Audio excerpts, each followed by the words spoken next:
Before your, what kind of problems did you have when you had the problem with your hip? All kind of problems. It finally got so bad, I was immobile. I sat 24/7. I had no quality of life as far as being able to do the things I wanted to do. I had no energy. I couldn't do it with my bad hip. I had my I went to exercise. I did everything to try and improve it, but finally we decided we'd replace my hip. I had my hip replaced August the 28th. Since August the 28th, since probably about the 3rd of September, my hip has been fabulous. I took off walking the first few days when I got home. The walking helped immensely. I drink lots of water. My exercises are excellent. This hip has given me a whole new outlook on life.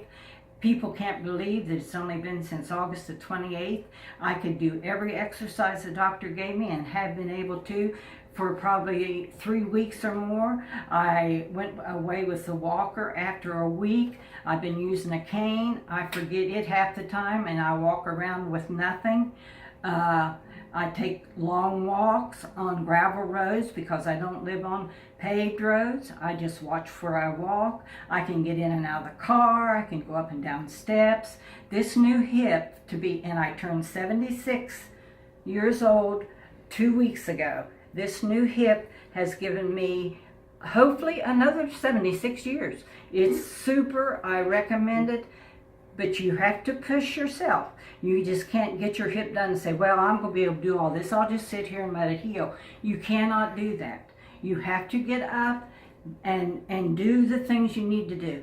Go to the bathroom that's the farthest away from where you're sitting. Get up and do things constantly. And that's what I did. And I never miss a beat.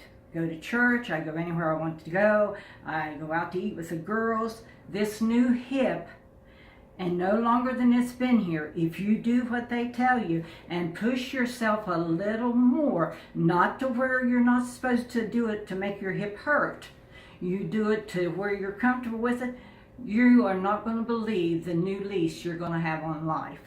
And Dr. Branson did an excellent job, and I lost lots of weight to get it done. The weight has helped also.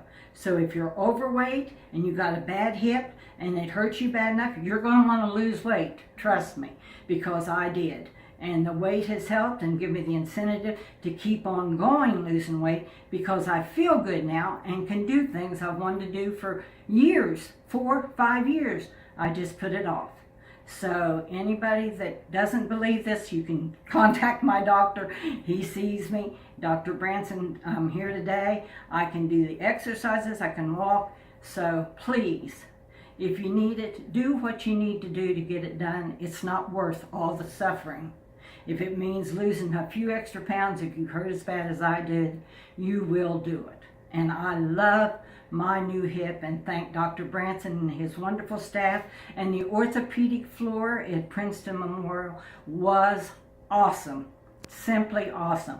I have never been treated that well at a hospital ever in my life before. They help you, but they let you do it. It just has changed my life 99% from the get-go. So if you want to look and feel, well, if you want to feel like I do, then do what you're supposed to do and it'll happen to you. I promise. It will happen to you if you do what they tell you and you do push yourself more, because I can do anything a normal person can do that's never had their hip replaced. And I'm very thankful and very blessed. And thank you, Dr. Branson.